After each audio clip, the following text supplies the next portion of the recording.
มาสุงคาพ่อแม่พี่น้องเขาค่ะมาสุงพ่อแม่พี่น้องผู้ถ่อมยินกูก็กูก้นค่ะเมื่อในวันที่11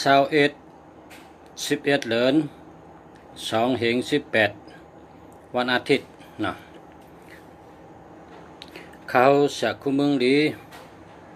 อยู่เชียงใหม่อยู่เมืองไทยอยู่ที่จองป่าเป้าจองไตเชียงใหม่เมืองไทยออกมาต้องตักเหมือสูงพ่อแม่พี่น้องผู้ทำยินกูก็กูคนค่ะเมื่อในเขาแต่มีข่าวลีมาลัดบันผู้ทำยิน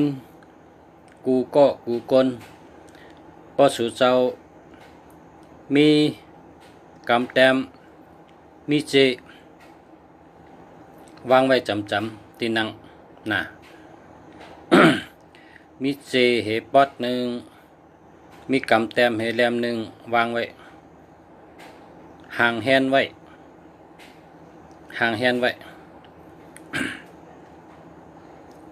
แต่มีข่าวดีมาลัดปันพ่อแม่พี่น้องผู้ทำยินเขานะ แหลกลายเส้นตังเมื่อว่าเมื่อซึนลัดลองแห้งตัวนับปุ่นตาเซอร์เนื้อหมายจากลาดหมายพงหมายรถหมายกาหมายเฮินผู้ตีป่องมันลองแห้งตัวนับกว่าน้ำตั้งหลายเมื่อในเตะเอาลองตั้ง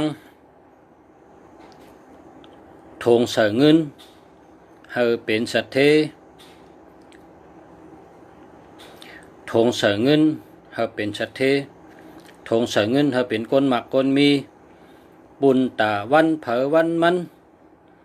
กวนวันอาทิตย์เจ้าสีทั้งและเฮ็ดถือเจ้าเฮอทงเสือเงินเป็นทงสัตเท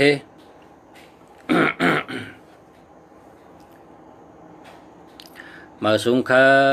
ะยินจมนำค่ะยินจมเตะค่ะที่มาหลัดต่อเขาก็สู่เจ้าอ่ำเต็มดิกไตมาจูเขาตัวสู่เจ้าอ่ำหันสู่เจ้าตัวเขาค่ะนะสู่เจ้าตัวเสียคุเมืองหลีchú cháu hắn đại cũng có quay cả sạc của mừng đi tuổi chú cháu mà hắn logo ông kìa hắnเป็นตีไม้ตีต้องเผอมันkìaหัวว่าเผอเป็นเผอเนาะก็ยินดียินจมค่ะตีหลัดต่อว่ามาสุงค่ะยินจมค่ะมาสุงค่ะเนาะ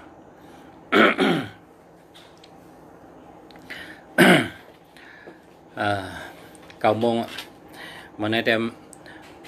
พออาลูมันในมียามอาลูมันในยามอาลูยามลมแต่เอาเนื้อมอนมันออกมาหลัดกำเดียวเพราะว่าเมื่อในมีเนื้อหนำมีมอนมันหนำ กำไตเป็นว่ามีร่อนแกนมันหนำหนาร่อนแกนมันนำหนาเปลือกมันพอเมียมันเลยได้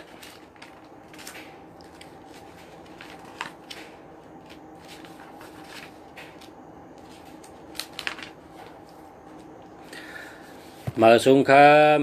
พ่อแม่พี่น้องเขากูก็กูก้นเนาะมาสุงเนาะพอเผาถ่อมอ่ำตันก็ขึ้นก็เต้นใน YouTube นะเขาเสียกูมึงดีเชียงใหม่ฮอดัดเนพ่อแม่พี่น้องเขาเฮาเป็นสัตเทเฮาเป็นก้นหมักก้นมีเฮากูก็เป็นก้นมีเฮากูก็เป็นสัตเท เฮากูก็มีเงินนำพอมีเงินนำเฮ็ดสังก็ง่ายกว่าตั้งเลยก็ง่ายนำบ่มีเงินเนี่ย มันได้เป็นวันอาทิตย์นะเขาใส่เสื้อสีแดงเนี่ยนะวันอาทิตย์สีแดง นะ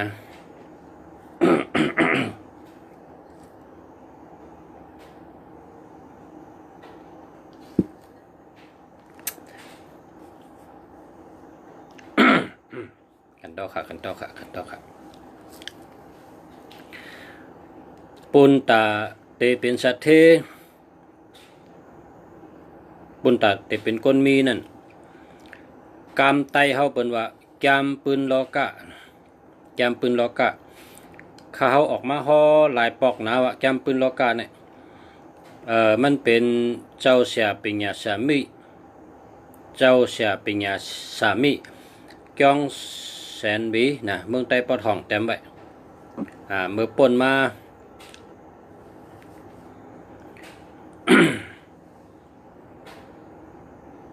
90 ปีกันนั่นนะเปิ่งป่นมาแห้งไรบ้านนั้นมันเมื่อเขาเจ้าแต้มในมันนำไปขึ้นเมืองใต้มันไปคู่เมืองใต้มันนำไปขึ้นเมืองใต้หมายพงอันนึงก็คือค่าเนาะหมายพง1 อัน 5 2 เหงก็มี3 เหงก็มีนะปากอะไรก็มาเลือกเอานะพออยู่ที่เมืองเกาะก็ได้ส่งปันนะข้าวติรัดลองเฮาสู่เจ้าเป็นก้นมีเฮาสู่เจ้าเป็นสัตเทนะข้าติรัดเนี่ย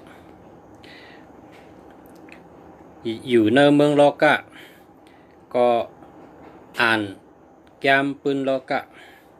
อ่านด้วยก็การมันหายาบนะมันเหลืองครับปรับแกมปืนลอกะเนี่ยมันมีเกณฑ์มันมี2 ปรับค่ะหมาย 1หมาย 2มันออกมาหึงนะหาชื่อหยาบป้อหมออ่านลิกไทยก็อ่านลิกไทยเอาละลิกไทยเขาก็มีพอลิกไทยเขาได้หาชื่อหยาบมันมีคนป้อมันมีคนปืนเพมันนะคนชื่ออ่านมันก็เกะคนปืนเพก็เกะ เขาเก็บเอาออกมาลัดนี่ไล่อยู่นาเฮินเฮาเป็นก้นมีถามมาค่ะใครถามหังก็ถามอะไรค่ะแต้มถามมากูก็ค่ะแต้มถามมานำข้าวติดตอบมันกูก็ค่ะข้าติดตอบกูก็ลัดต่อกูก็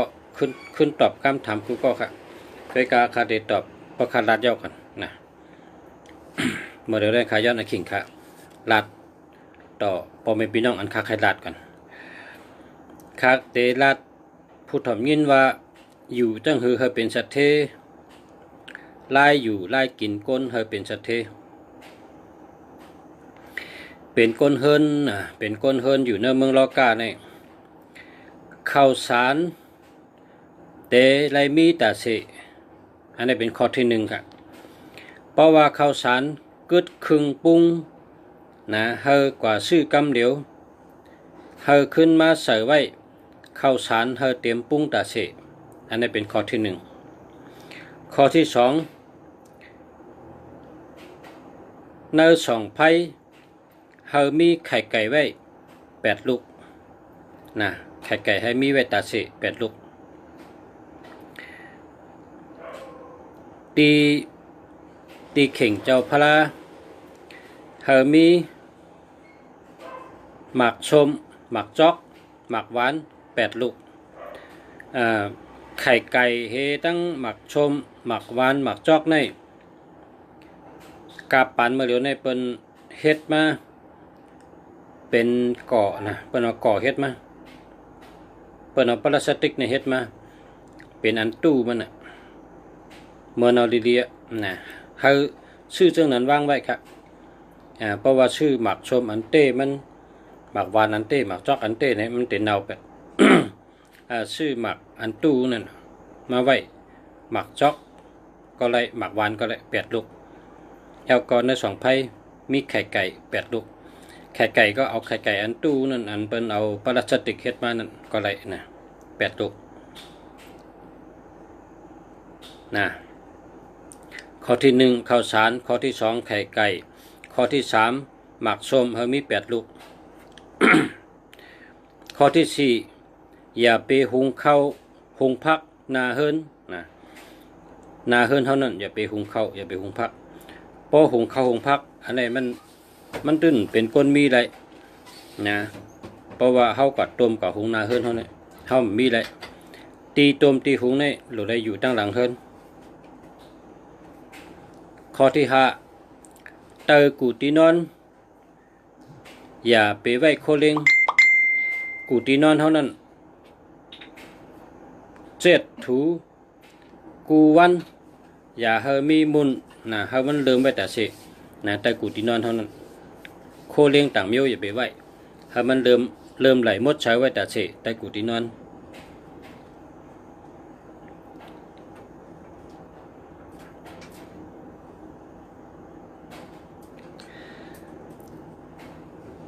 พา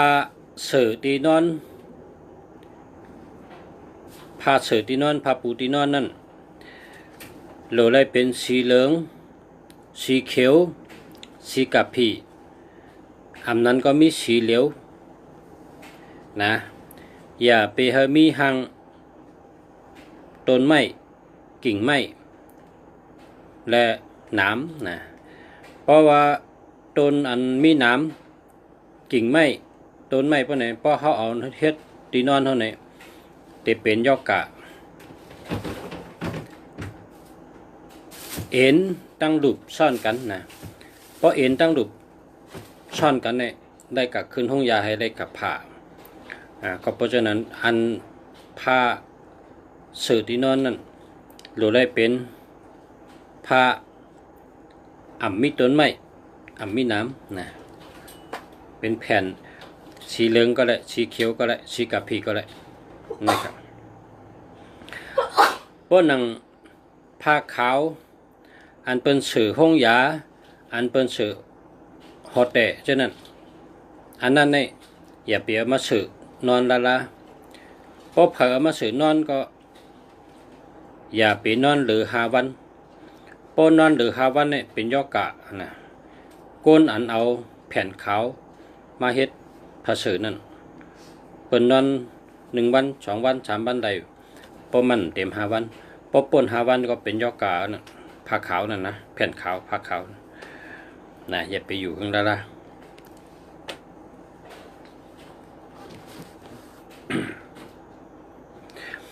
ตีนอนอย่าไปเอาไว้น้ำนะเพราะเอาน้ำว่าไว้จับตีนอนเอาน้ำไว้ตีมอนโหเอาน้ำไว้ตั้งข้างตีนอนเพราะเขาเอามือยืนถึงใดนั่นนะเงินโหเก็บเงินอยู่หาเงินได้มากก็เสียงขึ้นติ๊กน้ำตั้งตีนอนเนี่ยแต่ได้ยานกัน3 อย่างนะพอลูกตีนอนเขาไปก็ให้3 อย่างนะจังไก่ฮอดตีเขาไว้น้ำอันนั้นนะพอเขาต้องไว้น้ำเขาเอาน้ำเตาเอาก๊อกน้ำไว้เนี่ยก็เฮงยานตีนอนเขา3 อย่างกว่าตั้งใดก็ได้3 อย่างนะจังไก่ฮอดตีไว้น้ำนั่นจังไก่ดีอย่าไปเอาน้ำไว้จับตีนอนเพราะเอาน้ำไว้จับตีนอนในเงินโหเหตุการณ์มักมีขึ้นได้มักมีได้นะ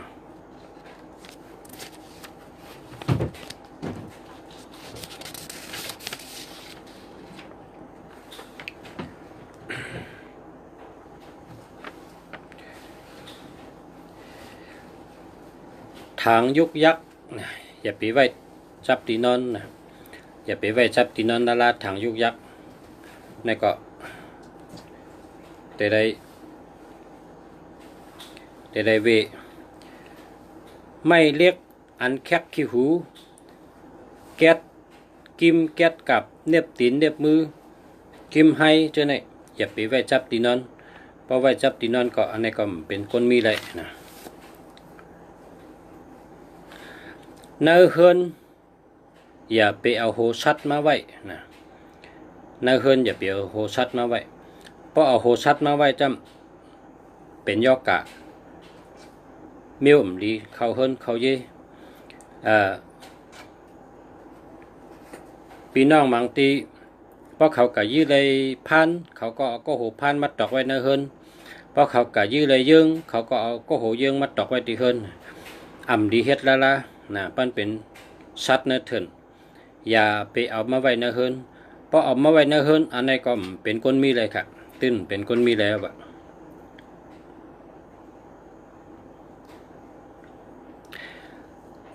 หางแต้มนะหางแต้มถัดบุ่งหางแต้มอันเป็นหางน้ำตกน้ำไหลน้ำห้องน้ำเกจนนั้นอย่าไปเอาติดไว้ในห้องนอนละเพราะเอาติดไว้ในห้องนอนป้องว่าเงินอยู่ไหลก็ติ๊กๆจังนั้นก็เป็นคนมีได้นะอันนี้ก็อย่าไปซื้อมาติดในห้องนอนนะถัดปุ่งน้ำตกหางแต้มน้ำตกน้ำไหลน้ำเกน้ำห้องจังนั้นอย่าไปเอามาติดในที่นอน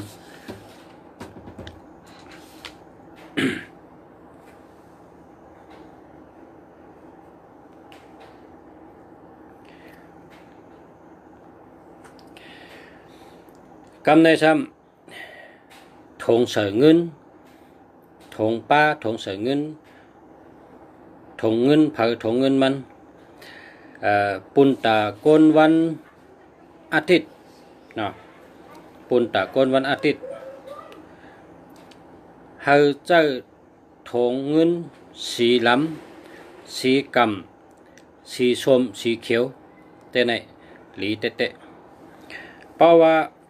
ซื้อถงเงินมานะวันใดก็เลยพอซื้อถงเงินมาอย่างไหนเฮาเอาเงินใส่ไว้น้ำมีก็คือก็ใส่กันนั่นใส่ไว้น้ำก็คือดีกันนั่นเฮาใส่ไว้15 วันนะ15 วันเต็มอย่าไปจ่ายพอหลุดจ่ายก็เฮาเอาตังค์ที่จ่ายเงินอันซื้อมาเงินอันใส่ในกระเป๋าเงินเหม่อในถุงเงินเหม่อนั่นเข้าตังค์15 วันอย่าไปจ่ายแล้วล่ะเพราะว่าใส่ไว้30,000นี่ก็ใส่ไว้30,000เข้าตังค์15 วันอย่าไปจ่ายอย่าไปยะพอเต็ม15 วันเอากับผักเยเงินไว้นะเอากับผักเยเงินไว้ป้อมนั้นก็ซื้อค้ำไว้ป้อมนั้นก็เอาเฮ็ดสังก็เลยพอปน15 วันก็จ่ายแล้วนะพอเฮ็ดจังนั้นถงเงินนั้นซื้อมาเหมือนนั้นเป็นถงเงินหมากมีเงินยามเงินยามเต็มปึกไว้30,000 50,000ใช้ไว้น้ำนะ1 น้ำก็ดีก็นั่นเฮารัดปุ่งจามก็มีก็ใส่ก็นั่นมีเกก็ใส่เกมีน้ำก็ใส่น้ำอยู่ที่แห้งเฮานั่นเฮามีน้ำก็เฮา1 แคนโดใส่น้ำใส่เต็มเมื่อเฮาซื้อถุงเงินมาเหมือนนั่นใส่เต็มไว้15 วันวัวโกนวันอาทิตย์นะถุงเงินให้เป็นสีล้ำสีกำสีแหลงสีส้มสีเขียวเย้าก็โหลเลยมีวาหาขันวาหาปากวาหาเหงใส่ไว้กำเดียวนะปุ่นตะกนวันอาทิตย์นั่นตัวกันนั้นเฮามี15นะตัวกันนั้นวาเงินวา50ก็เลยวาหาปากก็เลยวาหาเหงก็เลยวานั่นเฮานำปั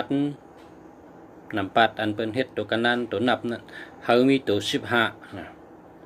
อันในปุ่นตะกนวันอาทิตย์เนาะกำในปุ่นตะกนวันจันทร์เนาะปุ่นตะกนวันจันทร์ใน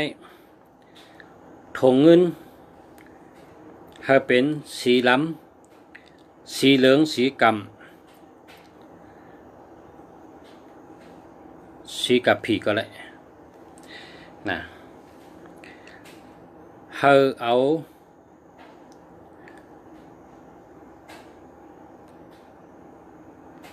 เบอร์เศร้าเบอร์เศร้าก็เลยเบอร์2 ปากนะเปิดห้องเบอร์กลมนะเบอร์2 ปากเบอร์2 เหงใส่เข้ากับในเบอร์อันเฮาใส่กับในเบอร์เฮาใส่นั่นเบอร์เงินนั่นเบอร์เศร้าเบอร์นั่นเฮาพอเป็นเมืองไทยได้เบอร์เศร้านั่นพอเป็นในเมืองไทยเขาได้จะมีเบอร์กลมเบอร์2 เบอร์หางเขาก็ฮู้นะทำได้อยู่เมืองไทยเนี่ยพอเป็นก้นวันจันทร์นั่นใส่เบอร์เศร้านำปัดเงินตัวนับอันมีที่เบอร์เศร้านั่นเฮาเป็นเบอร์มีตัว42นะตัว42ก็ได้ตัว24ก็ได้อันนั้นอย่าไปจ่ายนะ vợ này giờ bị chạy vợ sau vợ này sở cực cặp bảo ngân sở cực thủng ngân mở với ta sẽ anhคนวันอาทิตย์เมื่อไกลนั่นก็เบอร์500เบอร์5ปากเบอร์5ขันเบอร์5เฮงเบอร์5ปากนั่นก็นำปัดเฮามี1551นั่นอย่าไปจ่ายนะเบอร์นั้นนะเฮาเก็บกึกกับจับถุงเงินมาไว้ตัดเสนะกำในวันอังคารนะวันอังคารในสีคองสีส้มสีล้ำสีเหลืองสีคำสีผ้านะได้จังไหนเย้าก็เฮาเอาเบอร์เงินเบอร์เจนี่เบอร์5ขันเบอร์5ปากเบอร์5เหียงใส่เข้ากะในเบอร์เงินนั่นเฮามีตัว65อันนั้นก็56นะ6556ใส่ไว้จอมถุงเงินอันเฮาซื้อมาเหมือนนั้นใส่ไว้ตาสิอย่าไปจ่ายให้เป็นเงินขวัญถุงจับถุงเงินสู่เจ้าไว้นะนั่นเป็นคนมีเป็นชัดเทง่ายสืบมาแทงโกนวันพุธสีกำสีมนสีล้ำสีผ้าสีขาวสีเหลืองนะใจไร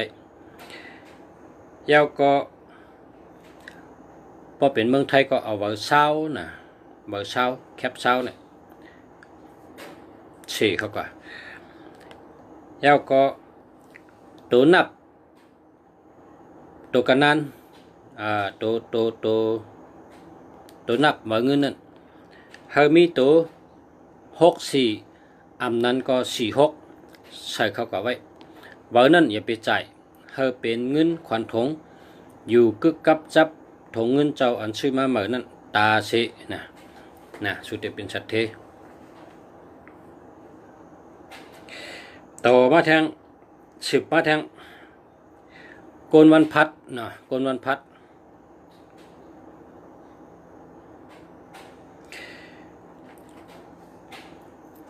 โกนวันพัดในถุงเงินสีแดงสีเหลืองสีขาว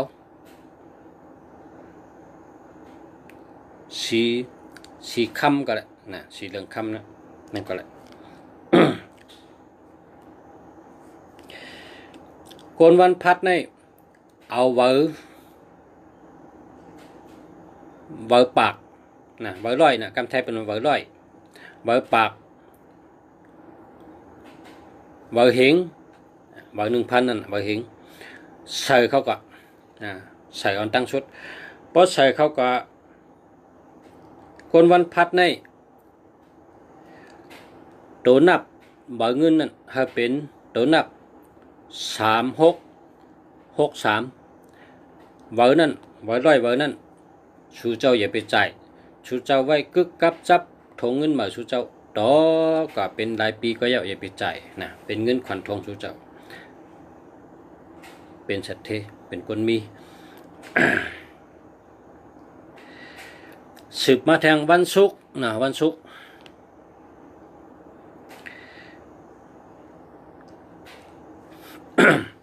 โกนวันศุกร์ในถุงเงินเขาเจ้าสีของสีเขียวสีเหลืองสีส้มสีคำนะอันนี้ก็เอาเงินเบอร์ปากเบอร์หิงเบอร์ปากก็ได้เบอร์หิงก็ได้ว่าเป็นความไทยก็แบงค์ร้อยแบงค์พันนะเอาเบอร์เลยก็ได้เบอร์ร้อยก็ได้เบอร์หิงก็ได้ใส่เข้ากะนะพอใส่เข้ากะเบอร์นั้นตัวนับเฮามี65อันนั้นก็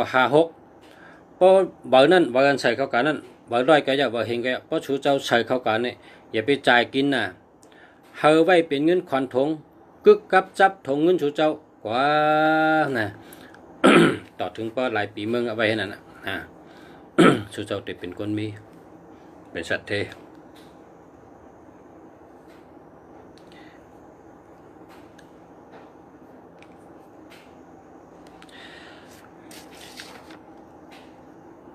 วันศุกร์เมื่อไกลนั่นตัวนับบ่อยเงินนั่น63นะ6336ก็เลย6556ก็เลยนะกำในสืบมาถึงวันเสาร์ค่ะวันเสาร์นั่นถงเงินให้เป็นสีผ้าสีกำสีแหลงสีของ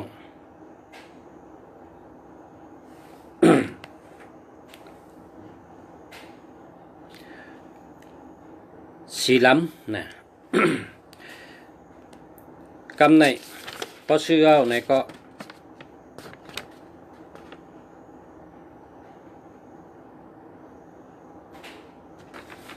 พอซื้อเอาในก็เอาเบอร์ร้อยนะเอาเบอร์ร้อยแมงร้อยเบอร์ร้อย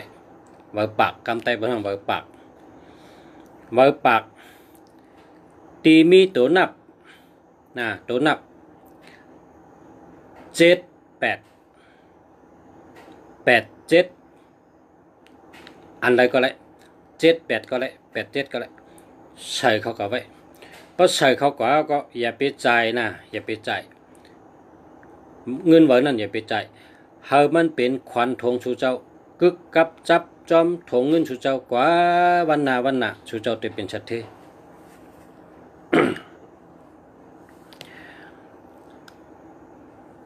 มีกองมาย้อนว่าค่าเฮาอ่ำตันมาขึ้นลาดวันอาทิตย์อีกนึงไรอยู่นะพอสู่เจ้าย้อนมาให้นี่ก็ขึ้นลาดก็เลยพอมั่มตันจังให้คือเนาะ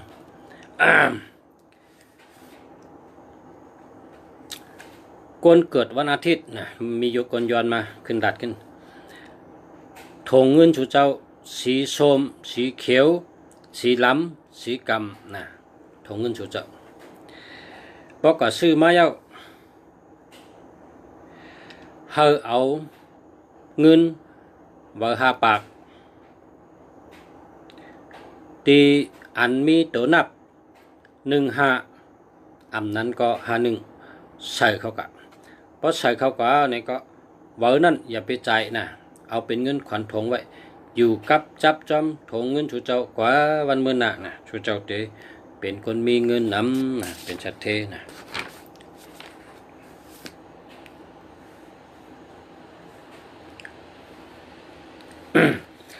กำในทำ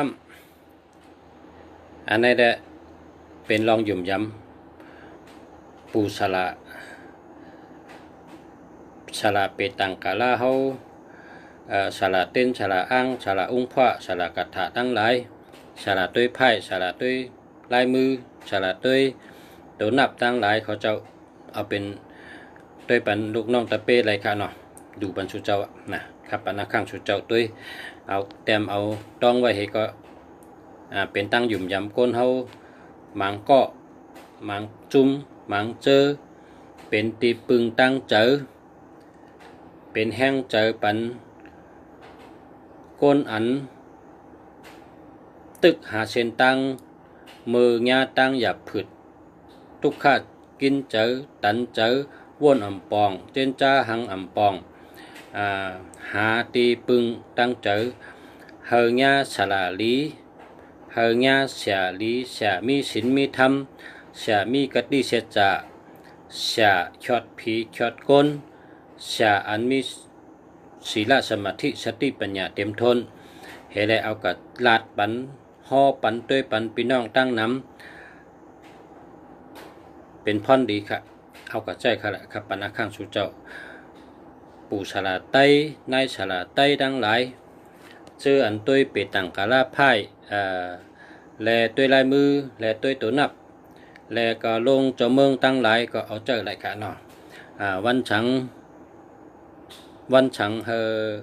ลูกน้องตะเป้เฮามาจูตัวเย้าเฮาเขาเลยพรดีกว่าน้ำเฮาเขาเลยฮู้จักว่าถงเงินโดเจอถงเจิงหือ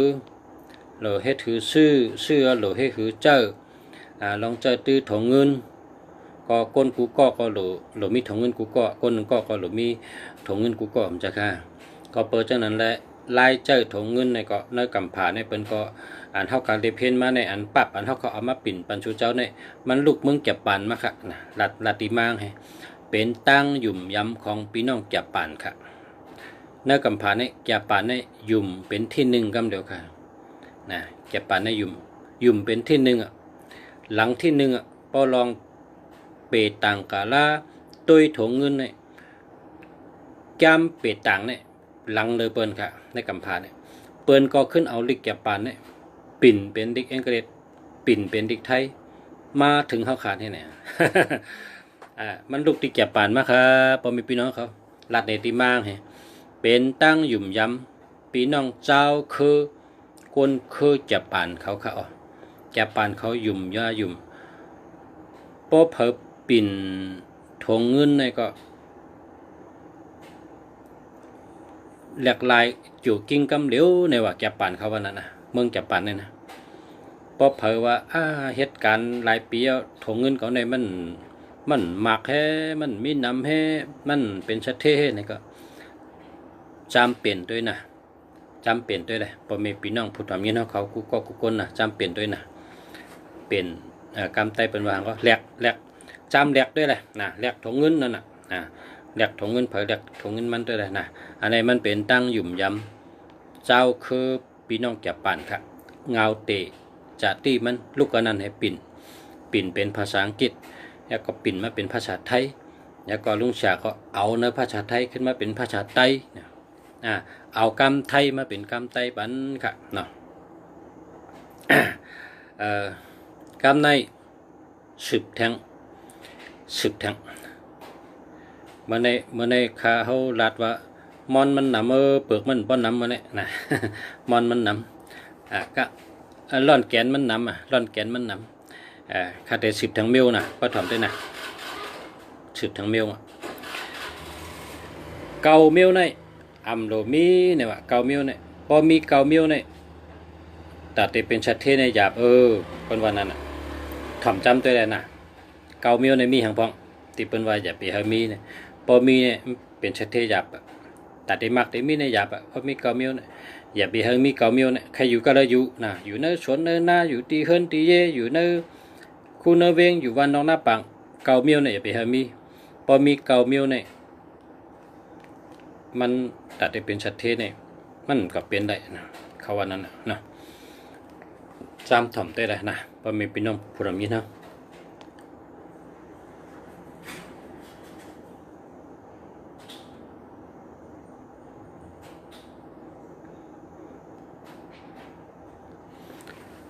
จมค่ะยินจมค่ะเต็กถูกเจอเฮเต็กเฮก็แช่ไว้นะแช่ไว้พอแช่ก็ส่งปันได้ก็ด้วยน้ำแล้วก็เลยด้วยแทงเมื่อน้ำเมื่อพกมือก็เลยด้วยแทงมันก็คำตั้งแต่หันก็เมื่อพกก็ด้วยเลยพอกดไว้นะเต็กไว้กดไว้เลยนะกดแช่ไว้ค่ะ เกาเมียวอันที่อย่าไปหามีนะเกาเมียวอย่าไปหามีพอมีในเกาเมียวในมันเป็นก้นมีในเขาว่านั้นนะอย่าไปหามีเกาเมียวในเกาเมียวในพอเผามีก็หาแปดเห็นนะหาชูเจ้าเป็นก้นมีหาชูเจ้าเป็นสัตเทนะตั้งยังอ่านค่ะตั้งมุงมองค่ะยังหมายค่ะเขาชุดต้องเฮอผู้ถ่อมยินอันถ่อมรายการค้าเนี่ยเฮอเป็นสัตเทเฮอเป็นก้นหมากก้นมีนะเฮอมีเงินน้ำพอมีเงินน้ำในให้สังก็ง่ายกะตั้งใดก็ง่ายน้ำหนักครับพอมีเงินกอลีน้ำปังลายก็เลยกอลีนอกเบิ้งก็เลยหรือมีเงินน้ำค่ะเพราะกอลีนอกเบิ้งหรือขี่เครื่องบินก่อนนะการจ่ายน้ำชุดต้องเฮอชูจะมีเงินน้ำนะจำถ่อมได้ขนาดข้าก็เดี๋ยวตั้งหูหลายตั้งกูตั้งมาลัดนี่แม่งชูเจ้าตอนชูเจ้าหมายพงก็ตัวปนุลองตั้งหูตั้งนอกก็มาดัดจอมนะ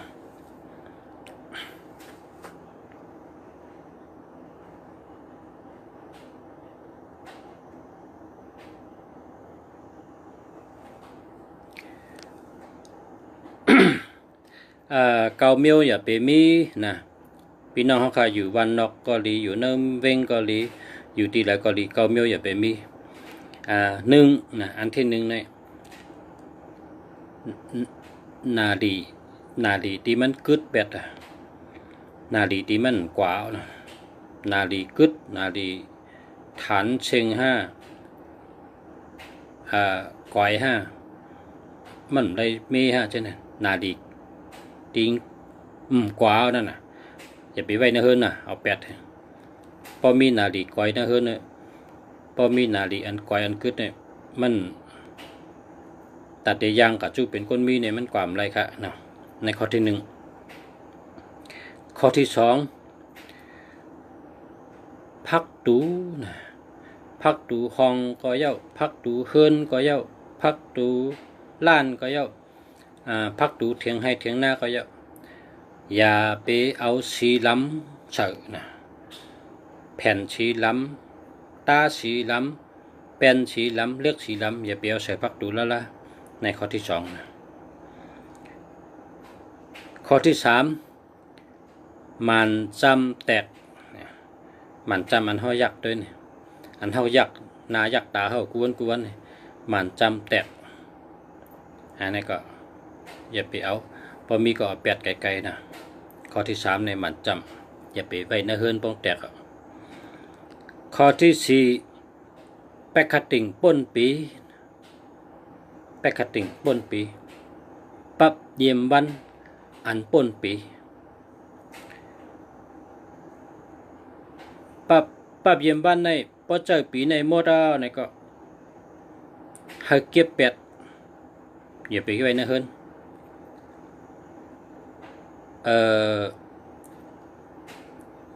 พอเหมือนจังของลุงสาเฮ็ดออกทำมันมีวันเป็ดวันทุนในก็สู่เจ้าก็ตัดเป็ดอันเป็นแพคกะติงนั่นน่ะตัดเป็ดแพคกะติงไว้กึดแผ่นอันเป็นวันเป็ดวันทุนก็เนาะอันนี้มันดีครับแพคกะติงป้นปีมันป้นน่ะป้นปีอ่ะป้นปีป้นเดินอ่ะอย่าไปไว้นะแพคกะติงป้นปี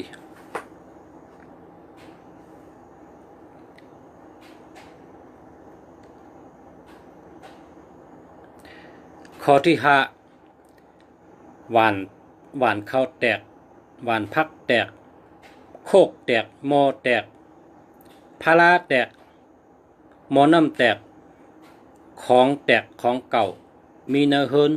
อันนี้ก็เป็นคนมีไรนะข้อที่ห้าข้อที่หกน้ำกึนนะน้ำกึนเนี่ยต้นหมอกอันมีน้ำกึนบนห้องที่น้ำแหลมนั่นนะ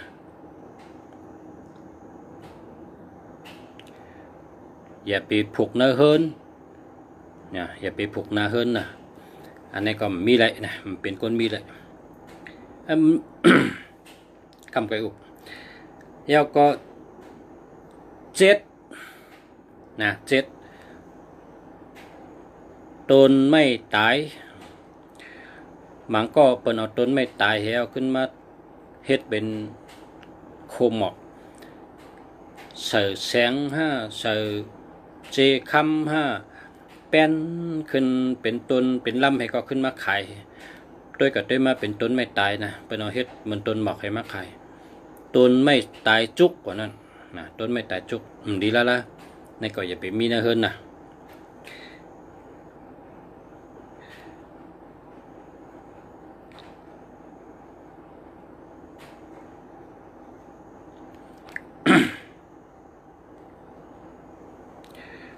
ข้อที่แปด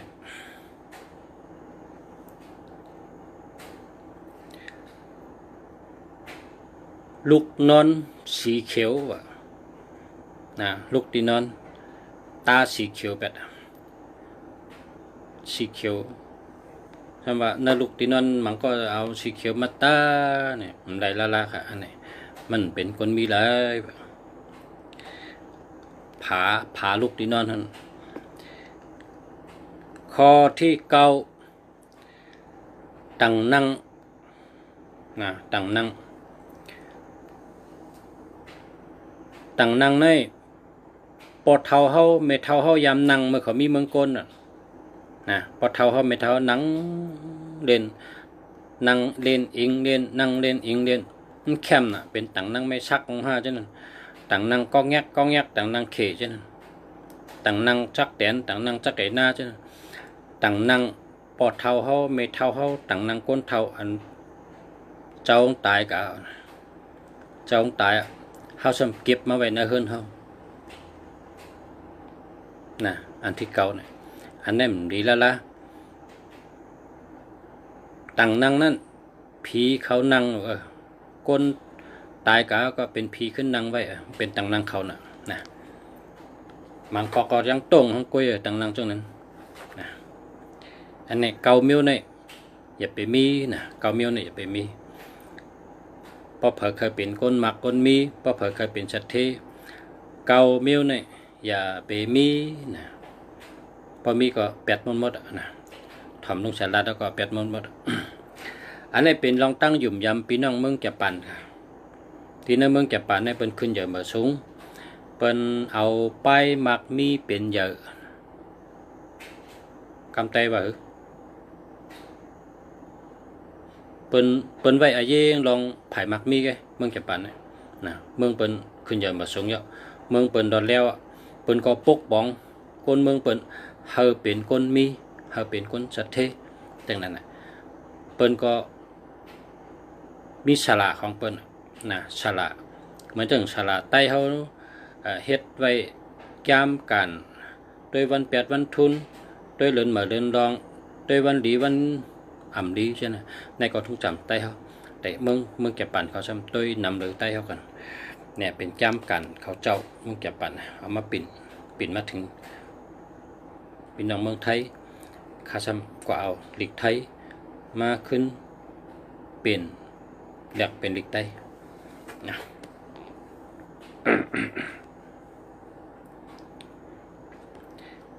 มาตอนปัน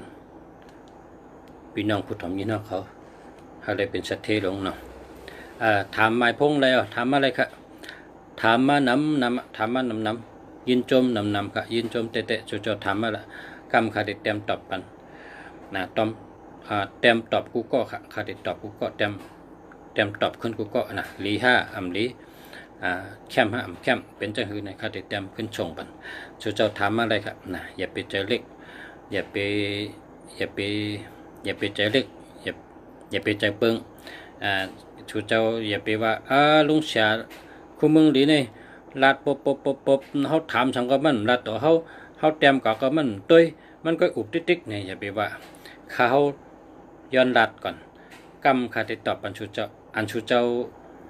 ถามมานั่นเป็นปุนพรขาขึ้นติดลาดต่อชูเจ้าขึ้นไหวหลังนะเพราะว่าเมื่อกูปอกขายำอุบเหต้ยเหอุบเหต้ยเหมีเหมือนจอมันจ้างเขาลัดมาว่าลุงชาอย่าไปต้ยปันเปิ้นพอตั้งต้ยตั้งอุบในมันรอแลกันน่ะมันหูดีปองมันอันต้ยในไว้ต้ยตีหลังอันอุบในอุบกับติ๊กนะอันต้ยในต้ยตีหลังให้เขาเต็มถามมาจังไปเต็มตอบอันตีหลังเนี่ยมันจ้างเขาวันนั้นมันจอมันจ้างเขาขึ้นลัดค่ะข้าก็เฮ็ดจอมันจอมันจ้างเขาลัดข้าติดต้ยบรรชุเจ้าภายหลังอันถามมันอันข้าโลอุบข้าเด็กอุบกับติ๊กนะกับในแทงเมลนึงนะต่อมาทางเมลอันในแต่อำใจของเมืองจับปันอำใจของเมืองเลยครับเป็นโตทบฉลาดเท่าฉลาดเท่าเขาเจ้าอุบตั้งค่าให้แล้วเต็มไปเลยอันนี้เป็นตอนตัดไตเขากะนะตอนตัดไตเขาเตะๆกันใจของเปิ้นอันนี้เป็นของไตอันนี้ก็ติดหลัดแห่งตอนหนึ่งตอนเนื้อเสือคือไตเขาเนื้อเสือจัดไตเขาเนื้อพิงเงพิงทุ่งไตเขาเนื้อความไตเขาเนื้อตั้งหยุ่มไตเขาและตีปองพี่น้องในความไตเขาเนี่ยสังว่าเจือกก็เอานะป้อมเจือกก็อย่าไปเอามันเป็นทาง มันเป็นก้นเท่าเขาลัดค่ะก็เป็นฉลากมาตั้งแต่อายุ19ให้ขั้นต่อมาเร็ว50ปลายเขาก็ต้องเฮ็ดฉลากนะการค้าการค้ามี3มิ้วนะเฮ็ดฉลากให้เฮ็ดคู่ซ้อนให้ขายลิกใต้ให้4มิ้วขายไม้พงให้นั่นน่ะนะก็ค่าเดลัดอันค่าเดลัดนี่ชูเจ้าถ่อมด้วยแล้วก็วนด้วยนะเมืองไทยเขาก็มีห้างเขากามเขาห้างเขานะเขาก็เรียบเห็นด้วยพี่น้องไทยเขาก็มีห้างเขาพี่น้องไทยเนี่ยเขาหมักล่างเนี่ยนะเขาว่าเงาเฮิรนก้นเงาเฮิรนเขาผูกไว้นาเฮิรนเขาในก่อนนึกจำไทยว่าผูกไว้หมักล่างนาเฮิรน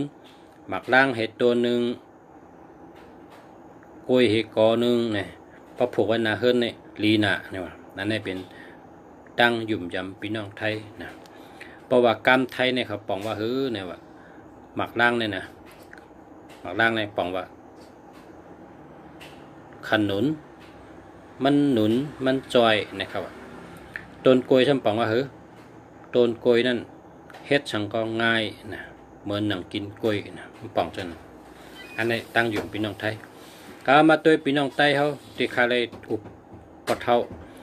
ปะเท่าเสียไต้เขาเป็นเชิญเท่าๆจังนะครับอุบเขาก็รัดว่าคนไต้เขาก็มีไต้เขานับเหลี่ยมไต้เขาหยุ่มยำให้ได้เอาเจ้าตื้อมานะพอเขาเตป้องพยองในเขากัดแทบเอาไม่นำล้ำเปิ้นห้องว่าล้านผีตื่นหมื่นผีโกเนี่ยต้นเขียวเปลือกเขียวเบิ้งเขียวข้าก็ฮู้จักนะต้นนี้ข้าก็ยำกับจอมปะเทาเป็นฉลากก้อนข้าก็หั่นปะเทาเอาเปลือกมาผมมาป้องพยองจำนะต้นไม้นั่นน่ะเป็นว่าล้านผีตื่นหมื่นผีโกเป็นต้นไม้เขียวๆออกเนื้อร้อนปกนะดีออก ในเปิดห้องล้านผีตื่นหมื่นผีโกกำในข้าวที่มาลัดลงไม้อันเปิ้นเอาเจอในการมังกรนั่นเมื่อเขาขับก็เรียกนั่นเพราะแต่ซ้ำยาซ้ำลายนั่นเปิ้นเลยกะเอายอดมือหนุ่มนั่นไม่จมหึงน่ะเปิ้นเอาไม่จมหึงในมาเฮ็ดอดเถอะอดผักอดมันค่ะคนที่ซ้ำลายนั่นคนที่ซ้ำยานั่นนะ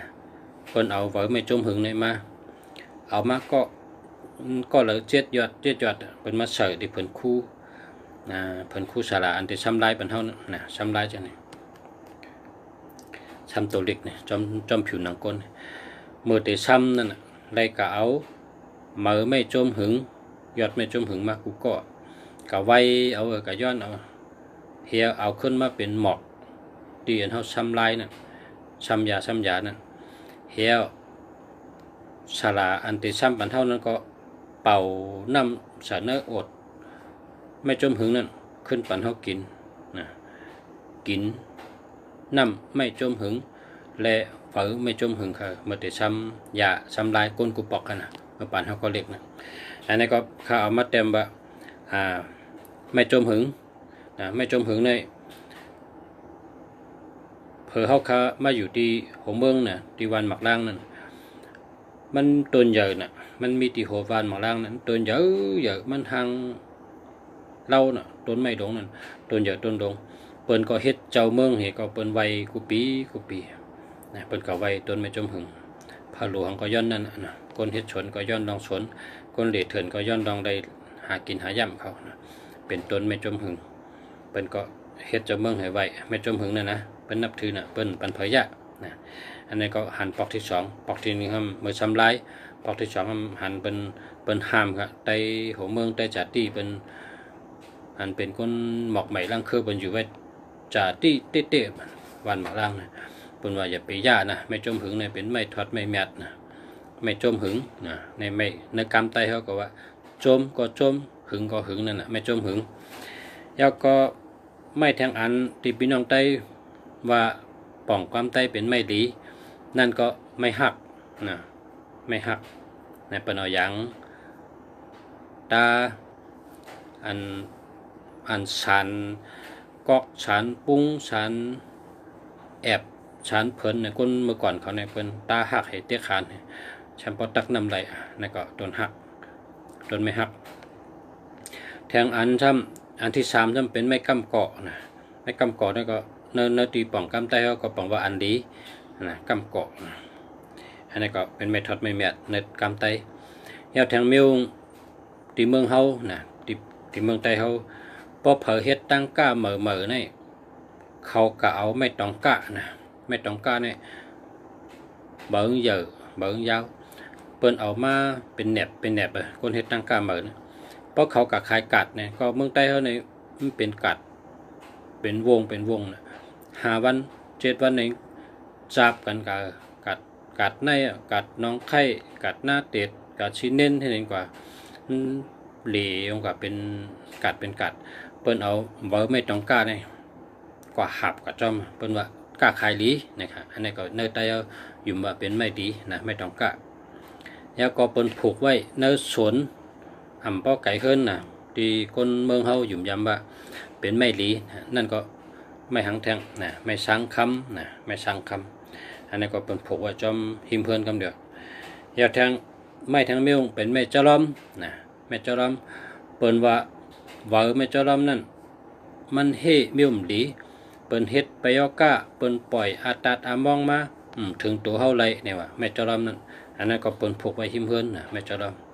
อันนี้ก็มีคนเฒ่าเขารัดเฮ็ดจังไรผูกไม่เจ้าล้อมเพิ่นไม่เจ้าล้อมไว้หิมเพิ่นเนี่ยเพิ่นว่า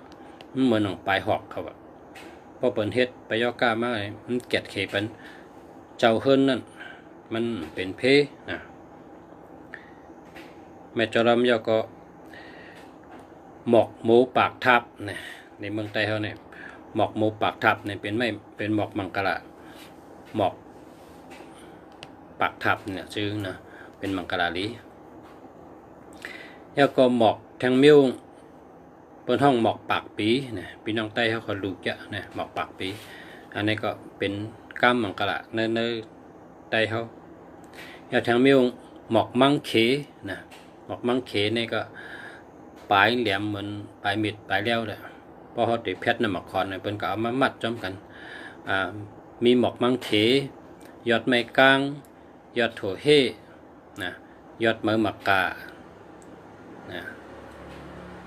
น้ำเจ็ดเจอฉะนั้นเป็นเพชรน้ำหมอกคอนนี่ก็เป็นบอกว่าเป็นมังเขนี่ก็เป็นในไตเขาเป็นชื่ออันลีมังกรอันนึง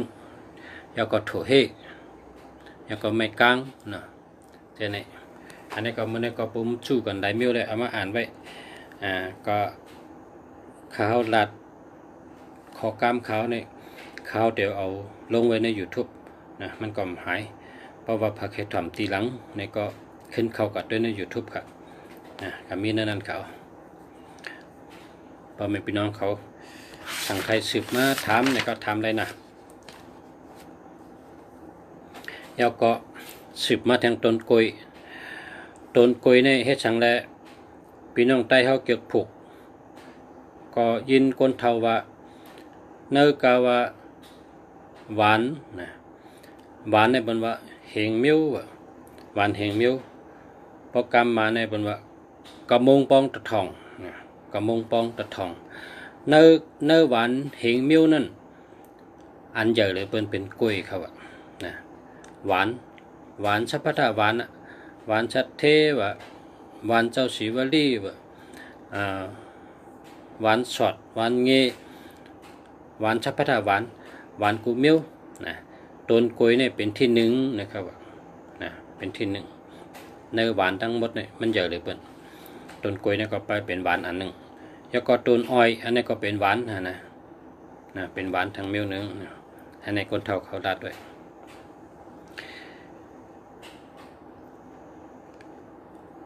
เฮ็ดสังแลก้นไตหมังตีผูกหมอกเข็มไว้นาเฮิรนนะว่าอันนี้ก็จำปองว่าหมอกเข็มนี่นะมันรักแหลมเขาว่าหมอกเข็มนี่มันแหลมมา1 เข็มกันตีในนำจะตีเมืองเชียงใหม่เนี่ยเขากว่าตีหงเฮียนตีอะไรก็เขาผูกกุฏิหมอกเข็มเนี่ยตั้งยุ่มยำพี่น้องใต้ตั้งพี่น้องไทยเนี่ย อันนี้เหมือนกันดีเดียวเข็มหมอกเข็มเนี่ยเขาว่าพี่น้องไทยเขาก็ว่าเพราะอะไรลูเพราะอะไรเอาเฮ็ดโอนหมอก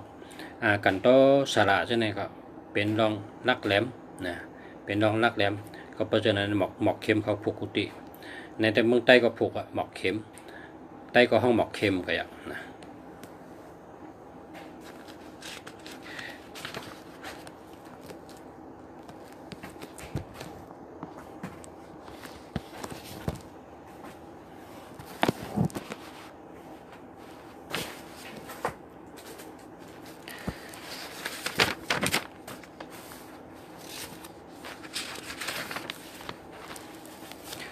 เอาค่ะ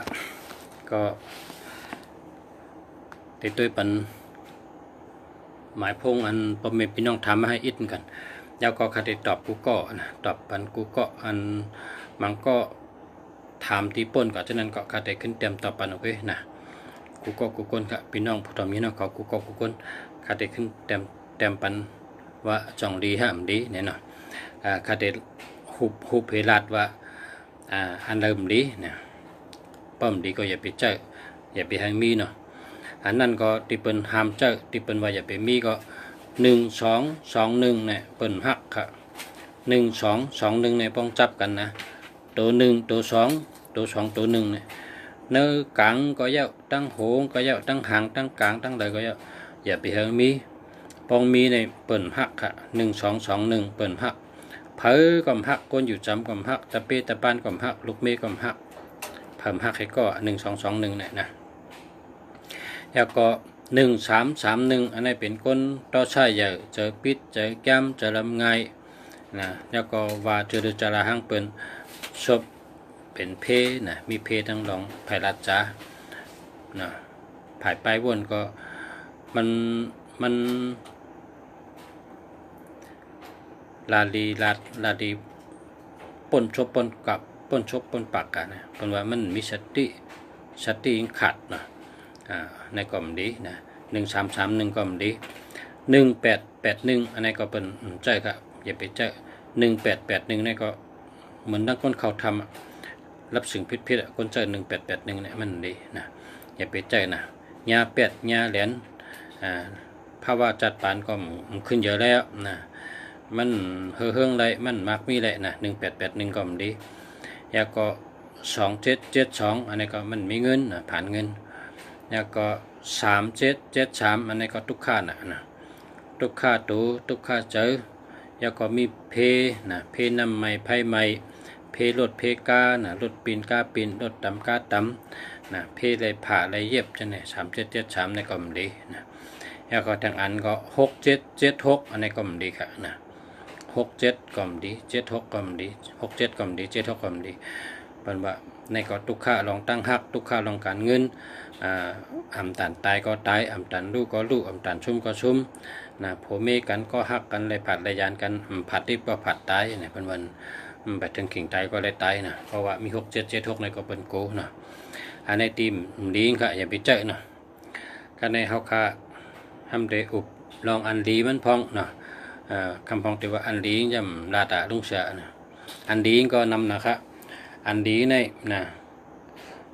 2442ตั้งหักหลีเงินหลีลักแหลมนะ2442 2882นะแล้วก็ปดเป็นตัว3ในก็3663 3993นะ3553นะปดตัว3ปดตัว4ในก็4224 4554 4664 4774 4994เนี่ยพอเป็นตัว4พอเป็นตัว5ก็5115 5225 5335 5445 55 5665 5995เนาะ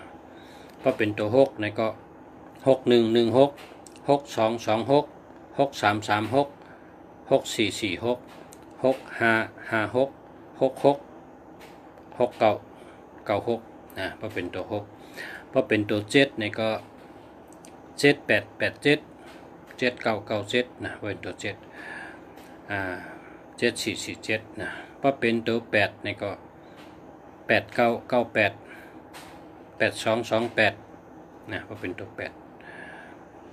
นะเป็นเช่นนั้นครับเพราะเป็นตัว1เนี่ยก็1991นะ1991แล้วก็1441 1551 1661นะเจ้าไหนลีในนำปัดพงเผอมันกูก็กูก้นเนาะเฮาศูนย์มีตัวเร็วแกนะเฮาศูนย์มีตัวเร็วแกนะพี่น้องผู้ทำยินกูก็กูก้นเขามีเจตนาศรัทธาพวกจินเขาใช้ออกมาต่อแต่ใครนี้พอมีพี่น้องเขาเอาจะเป็นพรดีครับนะ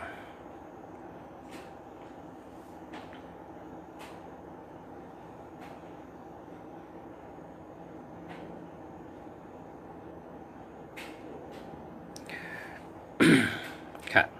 ยินจมนำค่ะยินจมนำค่ะกูก็กูก้นยินจมเตะค่ะยินจมนำค่ะเนาะก็วันพุกวันฮือฮบกันทั้งหมดค่ะวันนี้ก็ข้าวยามมันเต็มแล้วค่ะเนาะก็กันในกันได้นะขึ้นตัวขึ้นตั้งหลังนะก็แชร์ส่งบันทึกก็แชร์ไว้ในเครื่องจอเก่าให้ในได้ติ๊กถูกใจแล้วก็กดแชร์ให้นะเพราะฉะนั้นแต่ละตัวมาพุกขึ้นตัวมาฮือขึ้นตัวอะไรกูวันค่ะย้อนเฮอชูเจ้าแช่น้ำเต็กน้ำนะเต็กแช่น้ำนะส่งปันแต่ก็เฮาส่งปันพี่น้องเฮาส่งปันเจออันเปิ้นได้ถ่อมไรยินฉะนั้นมันมีน้ำนะไรก็สูงก็นะชูเจ้าก็ไรก็สูหาตีก้นแต่หาตีเลยค่ะนะเป็นวันนั้นนะพอเฮ็ดก็สูของไรก็สูตั้งใจก็ไรก็สูตั้งชอบก็ไรก็สูตั้งโตก็ไรก็สูนะลาดก็เป็นกุสูลาดหลีบ้วนหลีเฮ็ดหลีนะเป็นกุสูทั้ง3มันครับลาดก็ลาดลองหลีไรกุสูบ้วนก็บ้วนลองหลีก็ไรกุสูเฮ็ดก็เฮ็ดลองหลีก็เป็นกุสูครับไรกุสูครับยินจมนำค่ะนะกูก็กูก้นค่ะมาส่งค่ะ